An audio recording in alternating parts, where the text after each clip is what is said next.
right. So, Yeah, there you are. hi, we're online. Hi. So, we're here for another episode of Real Rebellious Research. We did a little prep conversation, so I'm really excited about the juicy things that are going to come out of this. But we have Tyler Blackman from Waterloo. If you're not Hmm. familiar, Waterloo is an amazing university in the Silicon Valley of Canada. BlackBerry came out of there, a lot of other things. So you're connected with the technical infrastructure and working in that. But I'll let you introduce yourself a little bit. I think it's also interesting your department because maybe your department is a bit surprising Hmm. for the research that you're doing. Yeah, totally.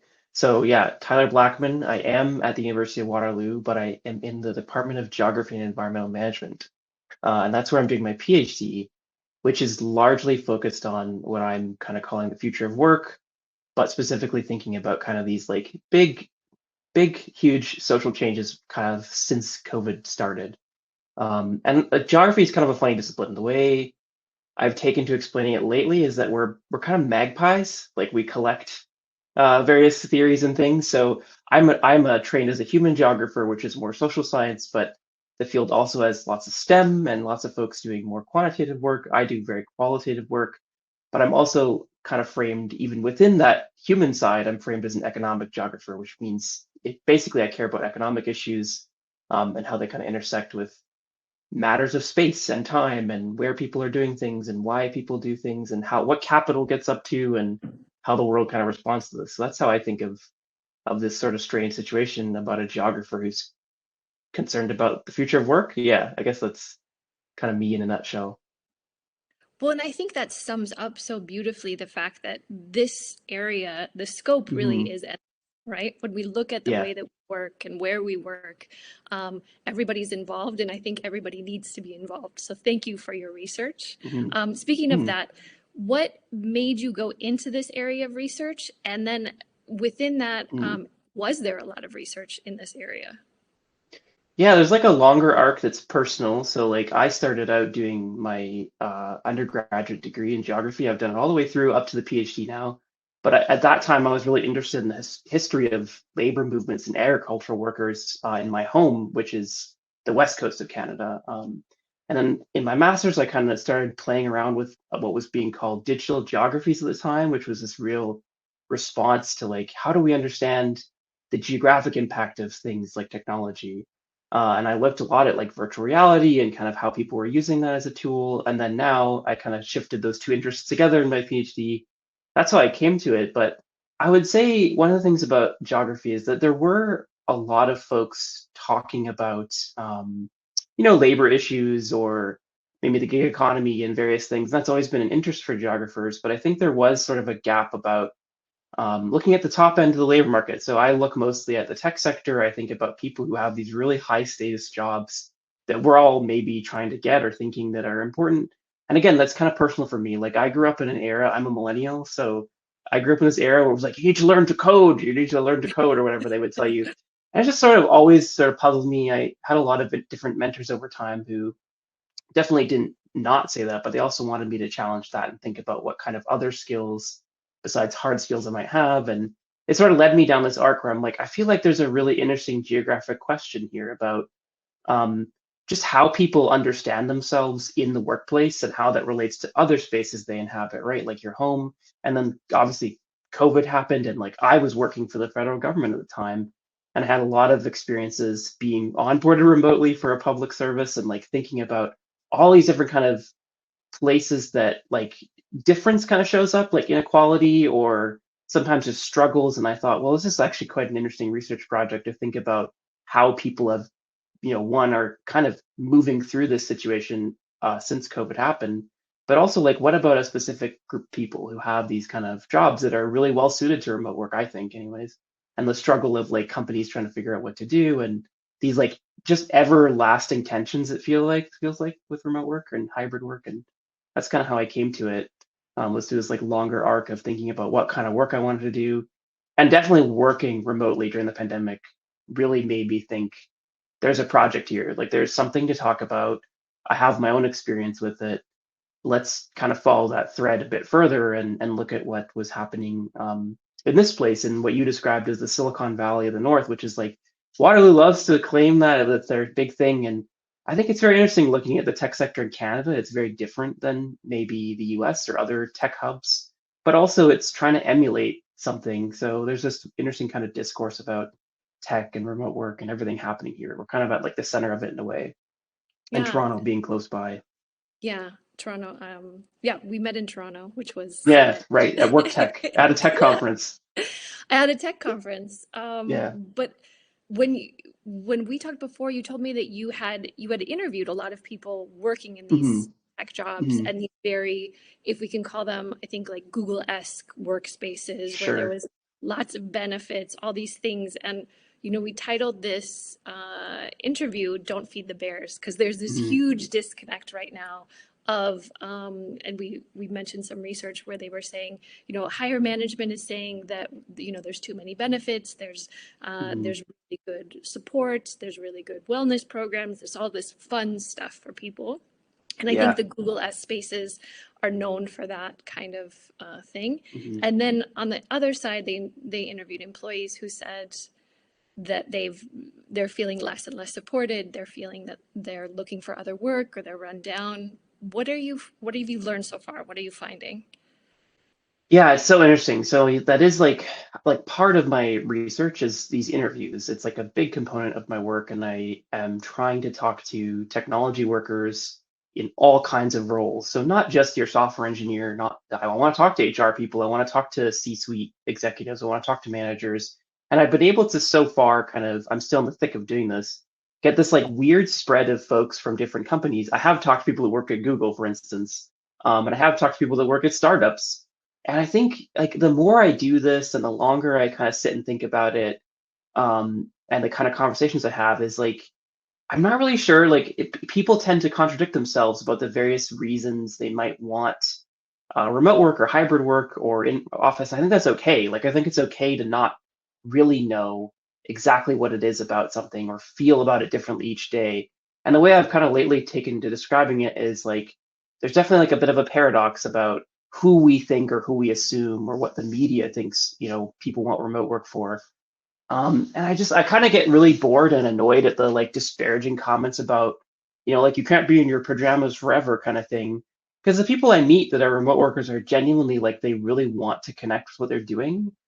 They really want to feel a sense of place and space in the work that they're doing. Like it doesn't seem right to sort of be like, oh, remote workers are lazy or, they don't want this. So that's kind of the most interesting part is hearing people, especially since I started this research in Canada anyways, hybrid work was still kind of taking its like grip. Like we didn't move back to the office as fast as other places, even in tech especially. So I think there's these paradoxes about like why would somebody want to be in office or not? And like an example I can give is I met a really young person working at a really significant firm. They live like 5 minutes from the office, but they're like, I absolutely dread coming in, and here's why. And then I've met people that live really far away, and they're like, I really wish I could go in. Why did they Why? dread Okay, coming yeah, into the yeah. So office? this person, I love this person's take because, yeah, right. They were think of this. They're a young professional.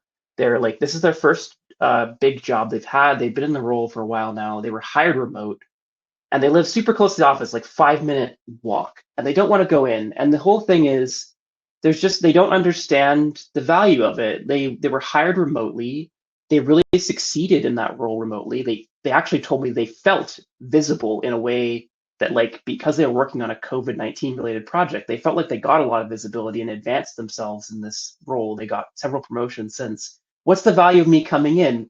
And we kind of unpacked that a bit at one point. We were talking about this office space. They have this like old office space. I know where it is. It's like I've not been inside it, but I know what it looks like. It's this like cobbled together office park.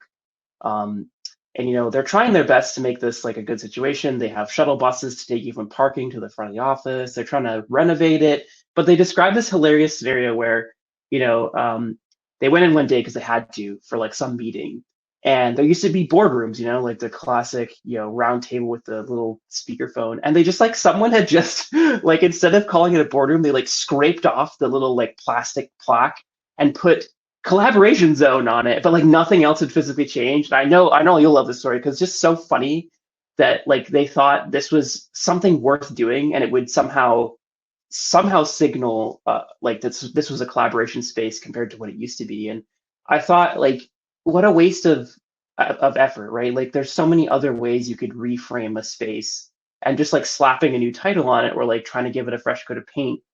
I think this young employee just really saw that and thought, well, this is the value they put in the office. Like they're not actually trying to do anything really radical or really trying to understand what I think collaboration is, besides just like coming into a boardroom, right? Like that's super same old dusty chairs, same old table, but with a new little plaque that says collaboration zone. And that's like a, a parable that I'll probably like put in my, or like a little story I'll put in a paper somewhere, because it really emphasized why this young person thought, well, I don't really get the value of this. Like I could do this meeting on Zoom, it'd be totally fine.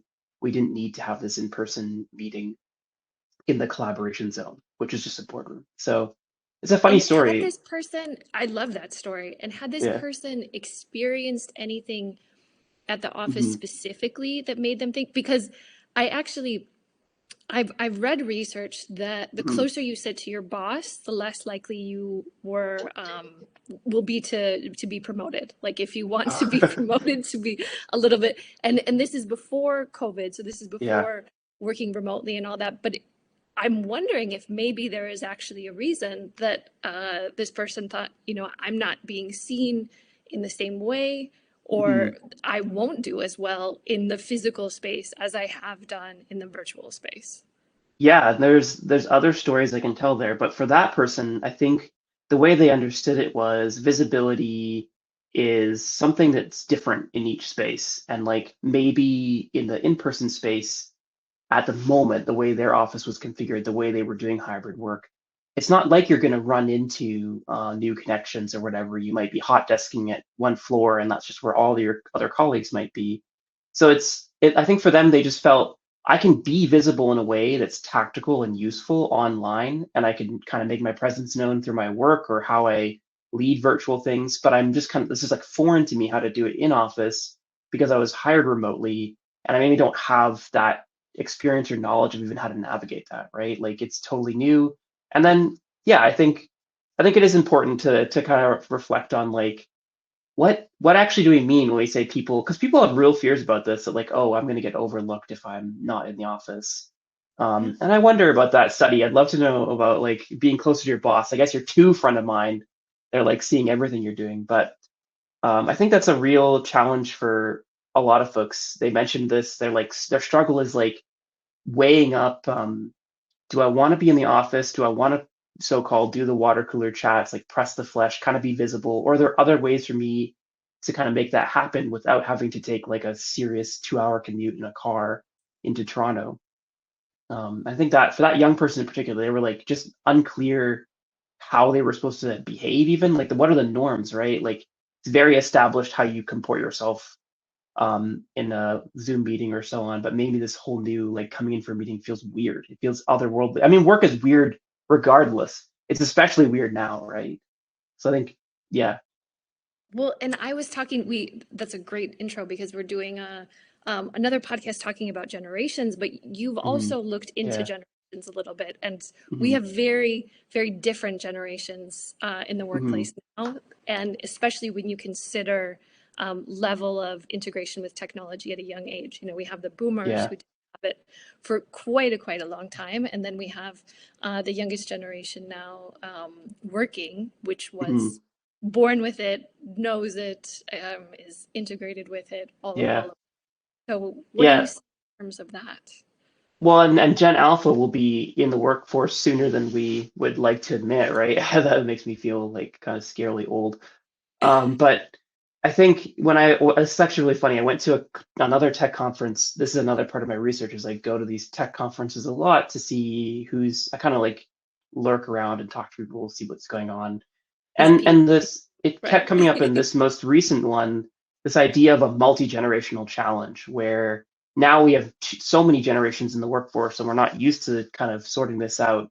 And there's a real palpable like fear about like conflict arising between, because it's kind of a trope, right? It's like, oh, boomers don't understand Gen Zers and Gen Zers are kind of annoyed at boomers, and millennials and Gen Xers are stuck in the middle. And there's like these TikToks that showed, these jokes about how would your Gen X manager respond versus your boomer manager.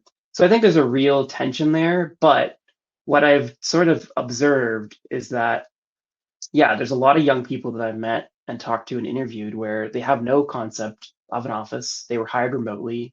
They don't know the value of it. And they're either just not interested or they're very interested, right? It's paradoxical again. Like you can't pin it down and be like, Gen Z only wants this. I've met a range of young people that want all sorts of different things of their office space. They want that in-person time. They don't. They don't understand why you'd be in office at all. They'd rather be fully remote. Or some of them are just saying, like, I've considered switching jobs to get an in-office job because I'm really burnt out from remote work since starting working, in 2020 or something. And then the older generation, equally, like I kind of had my own presuppositions that a lot of these folks in kind of the Gen X or even boomers would want to be in office more. But ironically, no, it doesn't, it's not that simple either. People have competing demands in their life. Some people want to be in the office because it's like seen as their kind of like home away from home thing. They want to get away from stuff. Whereas other people have really complex care demands, like young children or elderly parents, especially the sandwich generation, which is kind of like our generation, I suppose, where we may have more care responsibilities for elderly parents and so on. So I think it's really tricky to sort of say, I really don't think people should make assumptions about generations and what they want. I think they should actually talk to people and they should try to have as diverse a sample in that conversation about like, what is it that actually motivates you to come or not to come in? And I guarantee you, it probably isn't if there's a foosball table or like whatever. It probably actually has more to do with flexibility and autonomy than it does, these kind of benefits. I had somebody tell me once, and they were in a all in person role in a tech company. Super unusual. That's not common, I would say. But they had said they really like being in person, but they're flexible. They don't have to be there. It's their choice. And the way they described this to me was besides my pay and my benefits, the most important thing my employer gives me is my autonomy. And like, I won't quit because I have this autonomy. And I'm like, well, if more companies knew that, they might have better retention, right? So, yeah. Yeah. No, so I want to talk more about that, and I love your comment about people wanting different things because I think we all heard that joke early in the pandemic that the people who wanted to go back to the office were pale, male, Yale, and Yeah. stale, right? And it's nice to hear that it's a little bit more complicated than that, and it's Hmm. situational because it makes sense, right? We all are going through different things, and maybe there's a time where one of us wants to go be in the office a lot for a Hmm. certain reason, and maybe another time where we need that flexibility, but the autonomy Hmm. is key. So what do people want when we talk about Hmm. compensation, benefits, freedom? What do Yeah. people, if you could give the dream job in terms of benefits or whatever, and you could throw a slide Hmm. in there or a yoga room or whatever, but what is it? What is going to get the most interest? Well, I think someone recently thought about this and they said, there's the fundamental needs people have, which are like pay, benefits. And I think that never changes. I think people want to be compensated well and they want to have good benefits, whether it's healthcare or other additives, right? Sometimes it's called the total rewards package now. There's all sorts of different ways of framing these things.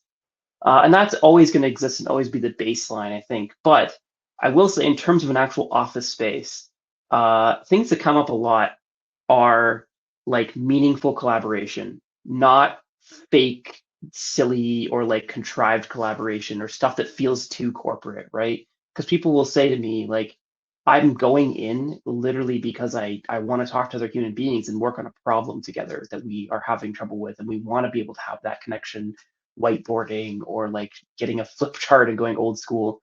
So I think it's really thinking about, if that's actually what people want, then you probably don't really need like the office in its current configuration. And I think this is pretty obvious. Like our office spaces are desperately in need of some kind of revolution where they're more flexible, like they're not so rigid in their structure and how they're like physically shaped.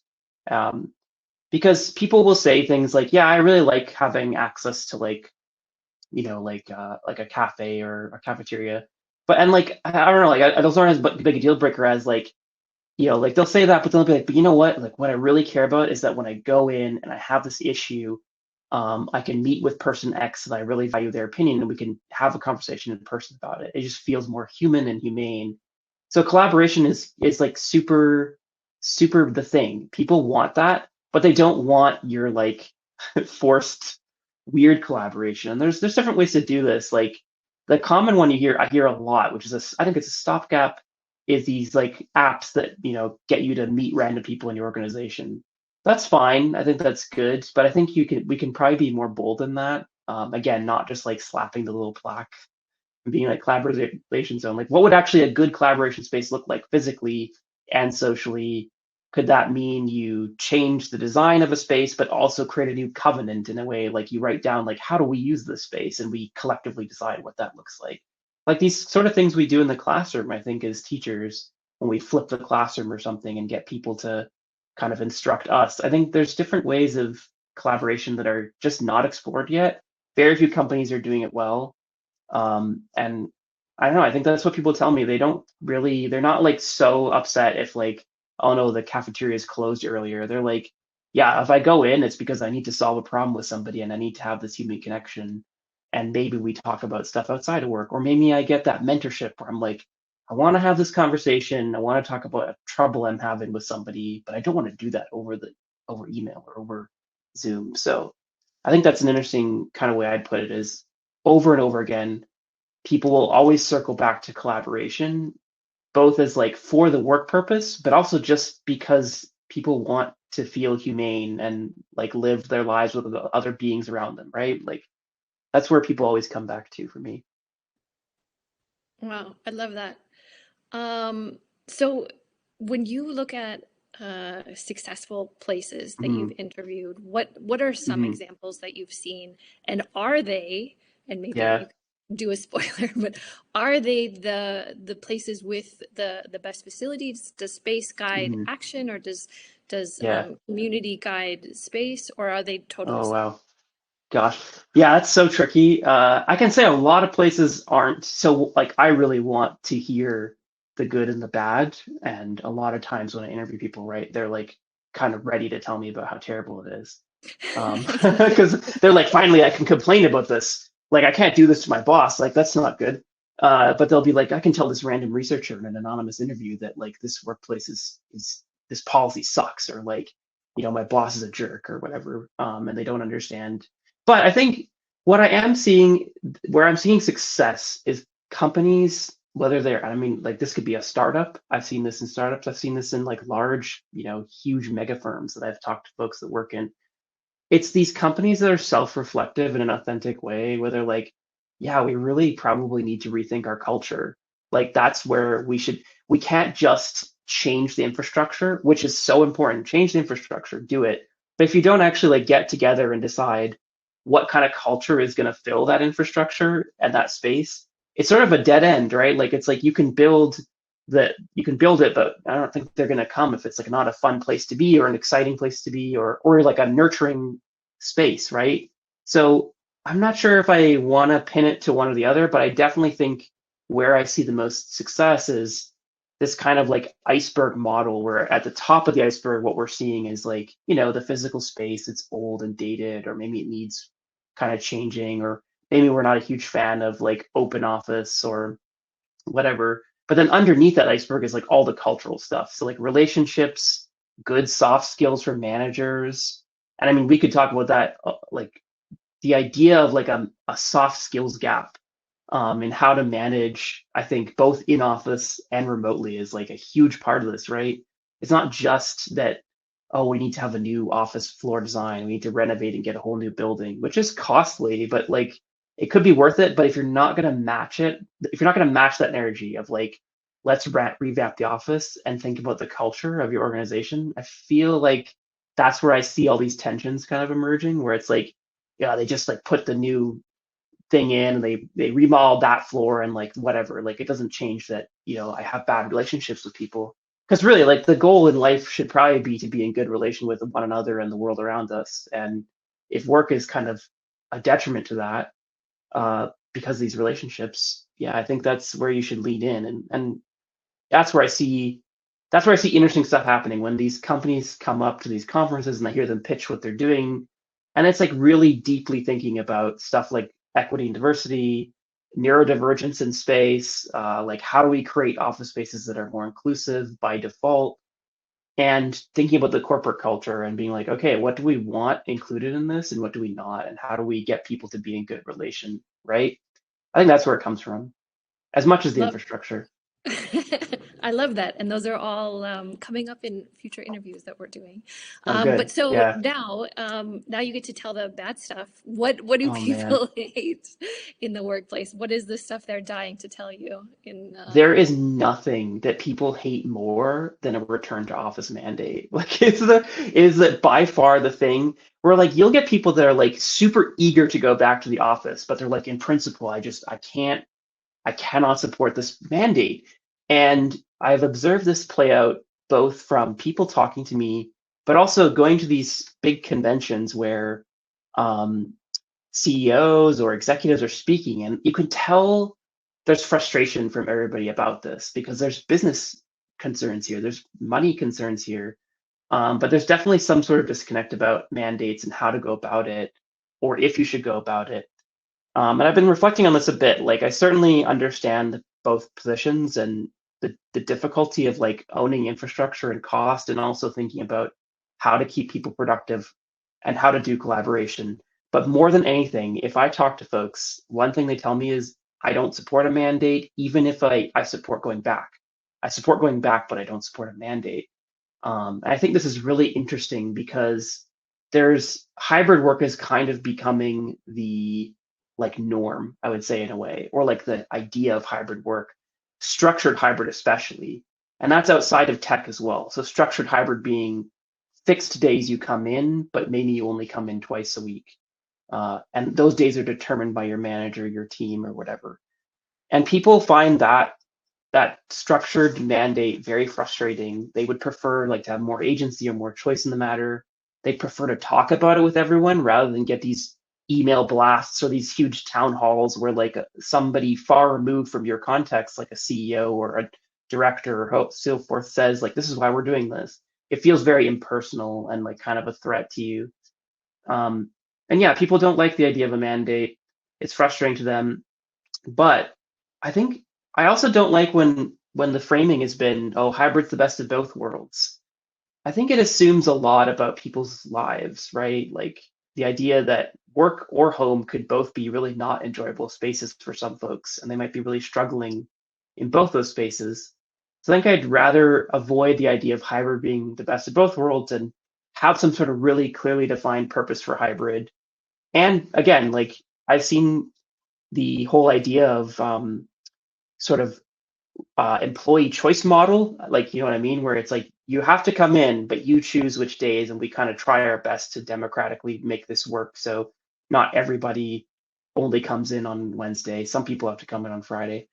There's also things like the 4-day work week, which I think is also super successful. And I don't mean like condensed, I mean literally like we only work 4 days for 8 hours. So that's where I see success is the autonomy thing again. Like I think the structured mandate just really, in principle, upsets people, even if they really like the office, even if they really want to go in, they don't like the idea of being told what to do. And that obviously impacts the outcome of their work. Like we can't pretend it doesn't. So don't mandate if you can avoid it. But I know so that's easier said than done for my armchair like academic. yeah, right. So it almost seems like what you're saying is don't mandate Mhm. anything that you don't have to. Like people Yeah, in general would like to feel like they're a part of the decision yeah, or okay. Yeah. yeah. As a stubborn individual, I probably fit into that category as Right? well. Yeah, yeah. Okay. Any other juicy stories of workplace Mm. fails?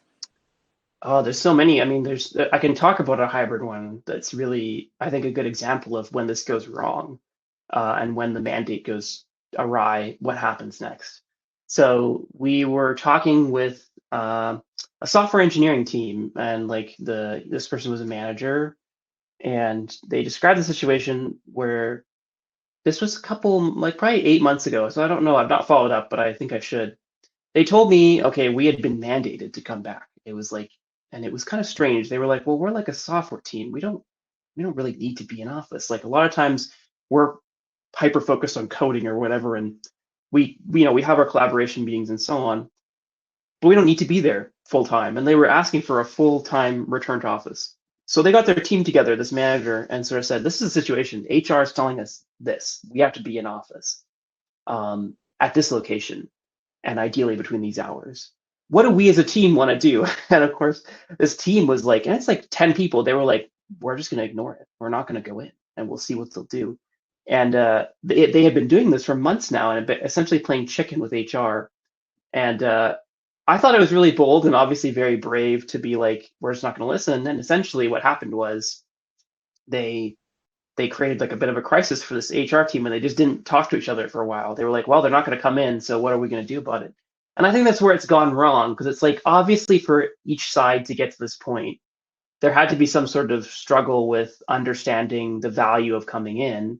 And if this team really, again, had the wherewithal to get together and really talk about it amongst themselves and so we don't want this, I think that's a very interesting data point for that HR company or part of the company to be like, okay, well, what can we do? What should we do? And maybe this reflects if this group of people is feeling really adamant about it and they're revolting in a sense, maybe there's other groups that are close to doing that but didn't. And we should probably be a little self-reflective and try and think about how could have we done this differently.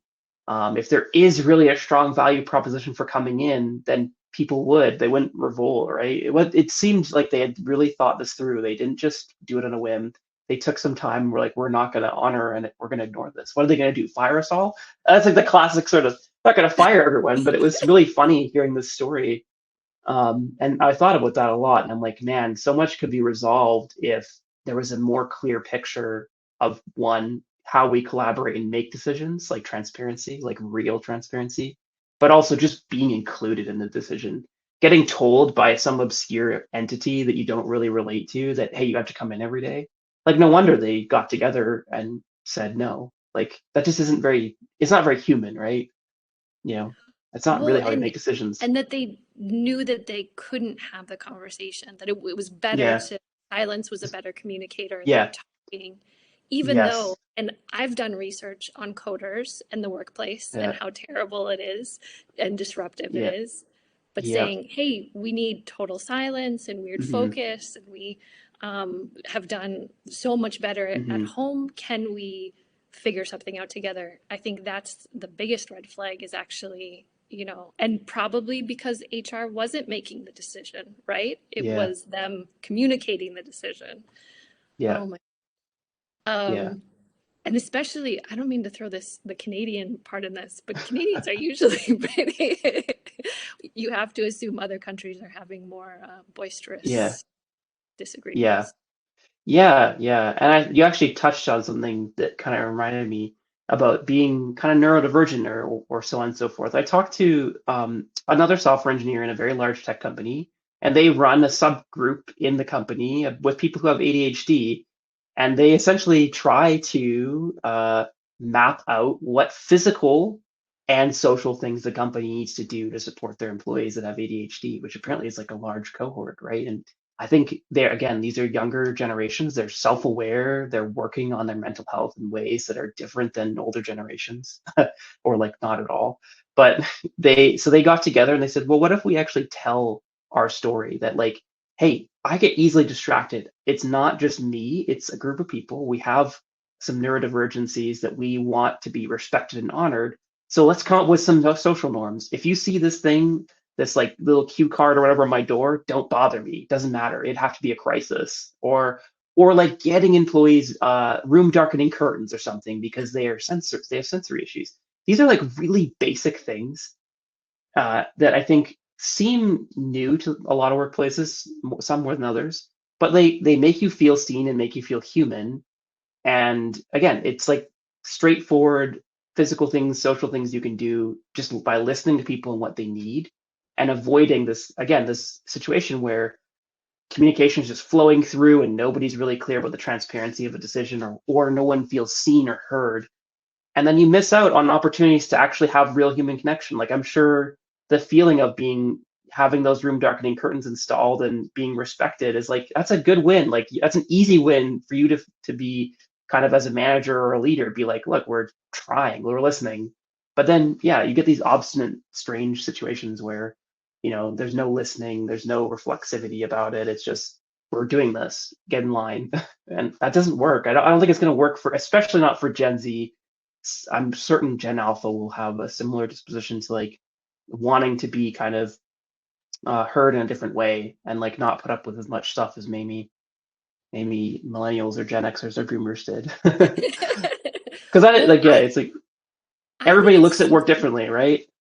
Yeah, but also we have like three generations in the Yeah, workplace who did not, I mean, millennials a yeah, bit, but who just weren't allowed to kind of self-explore and they were no, pushed through the cookie cutter.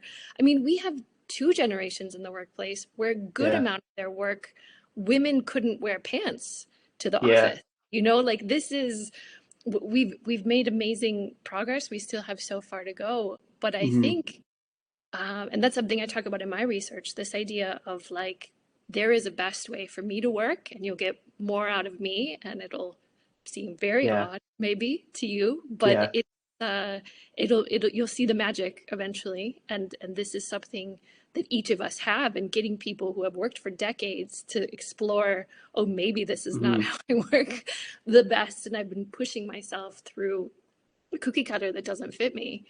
It's quite shocking. yeah. The corporate blender.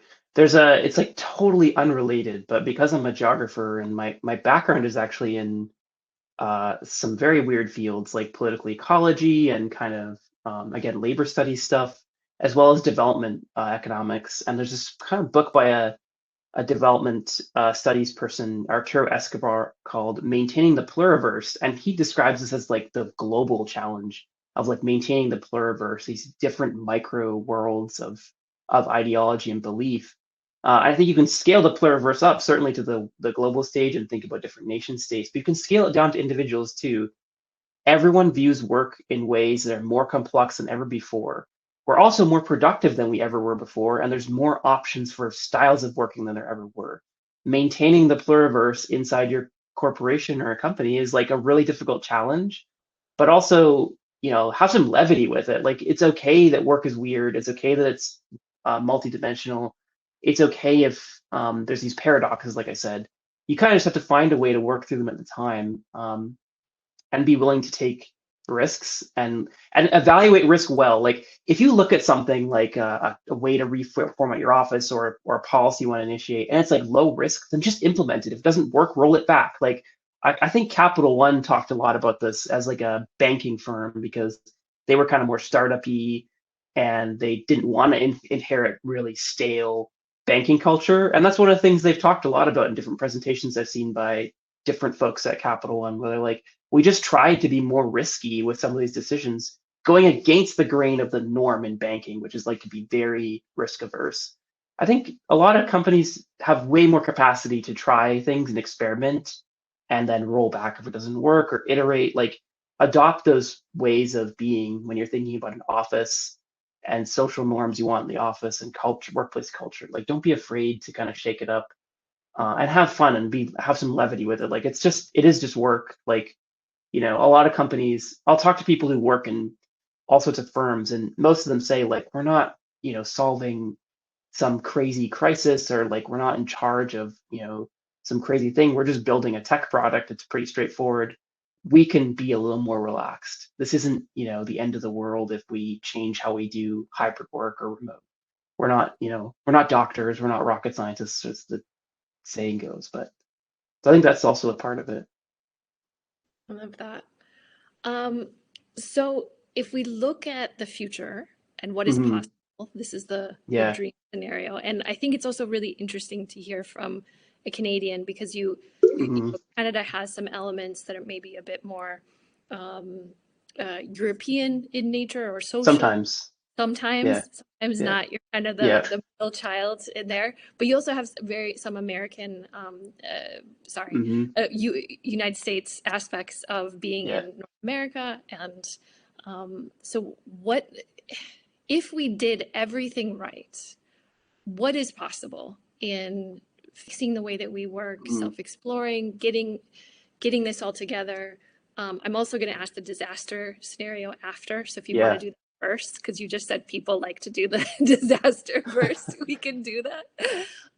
But yeah, what is the future? What could the future look like? Well, let's go optimistic first Okay. because I think it makes sense. I think less work overall. I really, really believe in more people having. I've talked to people who work in these 4-day work week firms, and there's just a palpable difference in how they navigate their life and their work, and the balance they are able to achieve, and how they're doing other things in the community on that day off or with their family, and so on. Those are important social infrastructures for all of society. And if you actually look at raw numbers of like how many hours on average people work, Canada's quite high. It's quite high. People think we don't work as much or we don't work as hard here. We're a very hardworking country, despite what people may want you to believe. But I think overall, less work, more autonomy in how we go about working. And that includes not just office knowledge workers. I think there are opportunities for flexibility in manufacturing. I think it's a shame to think that just because someone works in, a kind of more physical job that there can't be flexibility, there can't be better benefits is crazy. I think that's silly. I think less work, more benefits. I'm even a strong proponent of investigating universal basic income. I think there's conversations we're having again. It rears its head in Canada every once in a while. I think that the true scenario is that work is as much a part of your identity as you want it to be, but it doesn't have to be your everything. That's the ideal. That's the goal. It should be okay to just be going in and doing what you need to do and being happy with it and going home. It should be okay to also be really over passionate about what you do. I see this situation where the ideal future is as much autonomy and flexibility for everyone, right? Not just tech workers or not just people in these kind of jobs that lend themselves to flexibility. Let's actually challenge ourselves to think about what autonomy, flexibility, and agency would look like across an entire working population, especially baking in uh, these kind of more utopic visions of if we weren't working so hard all the time, that means we're working on other things, other side projects. Maybe it's another company of our own, like a startup, or maybe it's helping the elderly. Maybe it's taking care of sick people. Maybe it's feeding the homeless, whatever it might be. I think this more utopic vision is completely redefining how we understand and relate to work, um, and figuring that out both materially and socially. That's the utopia. Less work, more joy, I suppose, and how we can marriage those. Hmm. I Love don't know. that. Okay. It's Now, very optimistic. very, no, but we need some optimism, Yeah, right? Like if research yeah. isn't concluding with something that could be Hmm. optimistic, then we probably need to rethink what Hmm. we're investigating. All right, now the disaster scenario. How Yeah, do we completely fuck this up in your man, there are so many ways to fuck it up. And it's like pretty, I guess I think it would be a real shame if we went through so much suffering and toil and pain during the pandemic, which people did. People tend to seem to have forgotten that this was a really horrible period. But it'd be a shame to not be reflective on that and then just double down on old habits of work and like grinding the productivity out of people till they're just spread too thin, till they're emotionally damaged to the point where work is like dreadful. Like it really sucks that that's the situation for many people and probably will be for many people. That's the doomsday scenario though, is that we double down on these old ways of thinking. um, Maybe it's WASP culture, or maybe it's like patriarchy, whatever it might be. Pick your social catastrophe that's unfolding before us. It'd be a real shame if we didn't take this moment or moments to go, what if we just completely related to work differently instead of making people suffer more? And just kind of trying to do the easy thing, which is we'll just mandate back to the office. We'll focus on productivity. We'll conveniently do layoffs under the guise of macroeconomic conditions, which are that's like always the thing. Are these real layoffs or are they just under the cover of? I think it'd be a real shame not to think about what benefits, like if we just keep doing the old way, even things like employment insurance in Canada. It's clear that we need revolutions on how, if we're going to rethink work, we need to think all these basic structures. And if we don't, it's going to be a catastrophe. there's going to be a lot of people in much worse and more precarious positions, and I'm not okay with that. And I don't think that's a good idea to kind of stick to these old norms of work, and the idea that everything has to be a 9 to 5 or um, this kind of standard structure. Things are changing before us. I think we can make it better. It would be a real disaster if we just didn't take the opportunity to self-reflect as a society and go, what is actually the value of work? How do we relate to it? And how do we be critical about that while also, understanding that systems are slow to change, but we can definitely make impacts now. So yeah, I think if in 10 years, if I still kind of relate to the way work the way my dad did, I think that'd be a problem, or my mom. Like that'd be a disaster, right? Like we should be thinking totally anew about what work means for families, for friends, and everything else, right? I think that's how I look at it. It has to I love that. change.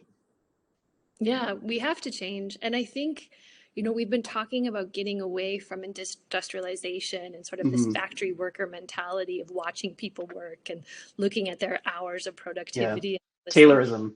Yeah, and it seems like there's now this need to maybe make a giant leap and trust the people that we Yeah. work with and connect with them and have them be emotionally involved and Hmm. rested enough when they're working to Yeah. really put their heart into it a bit. And Yeah. I love that. And I also love that we're not just talking about knowledge workers because Hmm. too often we say knowledge workers should have really good benefits because we get so tired thinking Hmm. all the time. And yet everybody who's, slogging through whatever their work is, who maybe don't fit the category, Hmm. suddenly get left out. So I completely agree that there's much Yeah. more for flexibility and kind of co-ownership in a lot of industries and jobs. So. Yeah. The idea of rest as rebellion is something that I think about all the time.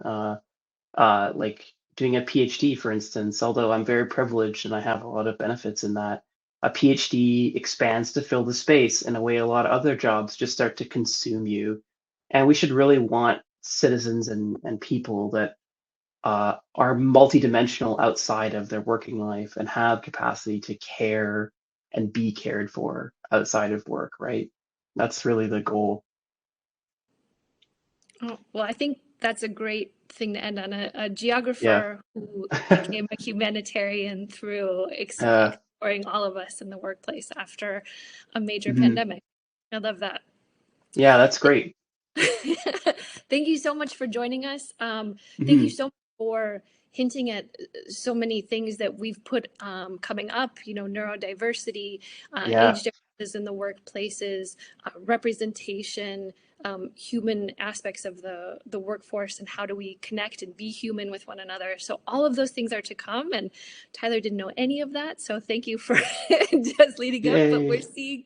we're seeing trends, and I think that's really powerful. Mhm. So thank you so much. Good luck with your research. If you want to tell Tyler all about your wonderful or shitty workplace, you can reach him at Waterloo, and we'll connect him in the post below. So thank you Mhm. so much. Awesome. Thanks so much for having me.